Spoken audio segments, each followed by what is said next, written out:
Welcome back to TGIF. All right, y'all, we got to get into this Florida story. A bill in Florida is aiming to eliminate diversity, equity, and inclusion programs at schools that have Black fraternities and sororities in Florida colleges.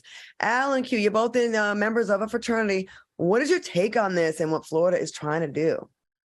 I ain't worried about it. One thing that Al and I can both attest to is that the Black Greek community is very strong, and when there's a threat, they really pull together on a national level to make noise. This would never happen.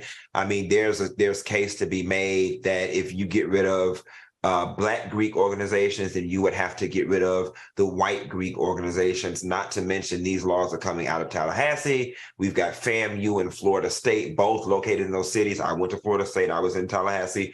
That have very strong, deeply seated Greek populations. This is just to rile folks up. It will never pass. It'll never see the light of day. Black Greeks stand down. Okay. Al, do you think there's a threat or not? Listen, I definitely agree with the fact that Black Greeks, we will not allow this to happen. But I think I need more than just Black Greeks to stand up. I need all Blacks to stand up and go to the poll. This is screaming. Anything culturally or identity specific, this governor wants it gone. And if he can get any leverage to keep that mantra going, the other southern states could be eroded as well. We have got to start going to the polls because, listen, this man is not only attacking us, he's also attacking the Spanish as well as the Asians. And I promise you that his cohorts want to follow his lead with precedents that he sets in the state of Florida. We have got to get out to the polls. I'm willing to support it any way that I can. I will go in the field in the states of Florida and any southern states that's needed to get our voter registration up to silence ignorant individuals and governors like this. I can't believe that so many of these things are even getting serious attention these days. But Florida, the last couple elections, Black folks haven't been showing up to the polls like they used to. Absolutely not. We you know, we gotta not give up. Before Florida was it was a purple state. It could go either way. And I think Obama won Florida, and it's just becoming more and more red. Not that red is always bad. Because once upon a time, the Republican Party was a reputable party that had some values. I may not have agreed with them on some of the social issues, but it wasn't the party that it is now. The party that it is now is one of hatred. It's one of division. I'm a division. I'm taking away from you to make my shrinking majority feel better. The things why do you sit around the governor's mansion, Ron DeSantis, and think about ways to make life miserable for those that don't look like you?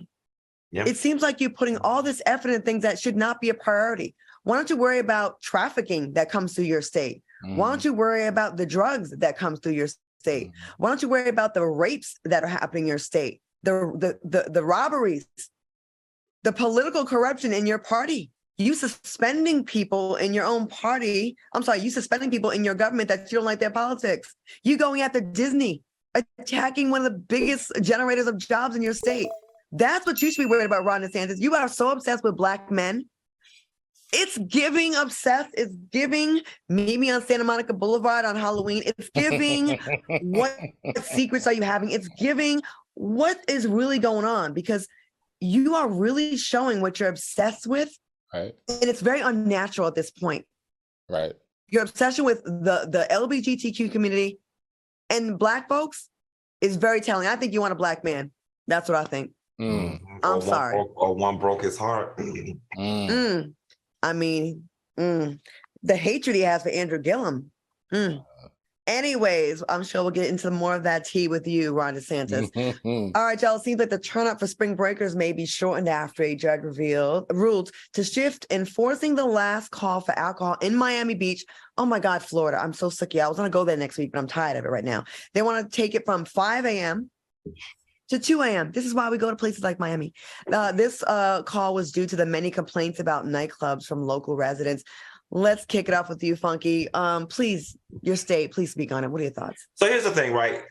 Spring breakers, please don't fret. This article is very inflammatory. If you read it further, the ban only pertains to area we call Sophie, south of 5th.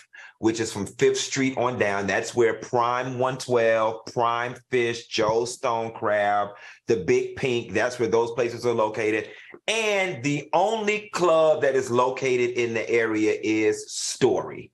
All right. But everything else from 5th on up is not affected, and it will not be affected because alcohol sales are the main generator of revenue on South Beach. And just like when they tried to do this before, those club owners with those deep pockets and those restaurant owners, they band together and they were not having it. But rightfully so, guys. As a Miami Beach resident, if they was to close every damn thing down at 2 o'clock, if they was to close every damn thing down at 12 o'clock during spring break, at a young, supple 39, I actually wouldn't mind, because y'all, and I'm not calling out anybody's color, but you young people come down here and y'all tear our shit up, okay? And rent is high. Mortgage is high. These people are tired of living in their good, nice, rich, expensive ass neighborhoods, and y'all coming down here wreaking havoc on their ass for 2 weeks straight. Okay. I'd be like, I get it. But I would never live in that part of Miami if that's true too. Because that's like the entertainment district. It's like living in Times Square and then complaining, oh my God, it's too many lights. Right. Al, what you think about this in Florida? People.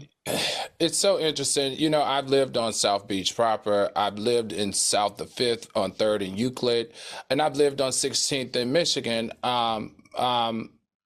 I don't like the fact that they're associating the change to spring break, because we know spring break brings the most African Americans to South Beach. And yeah, it is a lot of hectic stuff going on, but I just don't like using a change of a law leaning on the backs of African Americans. I just don't like it. The tourism that we as African Americans bring to Miami-Dade and South Beach specifically is in the tune of millions of dollars.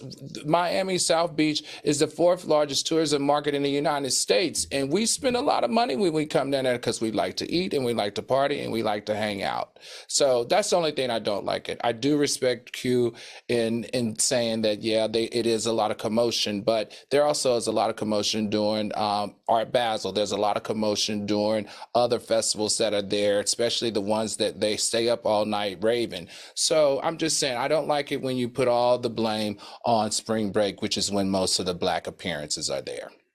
I'm tired of this country and rolling back the clock on too many cool things that made this country fun. We're taking all the fun away. And it's from the side usually that says that they want less government. Yeah. I find that very interesting.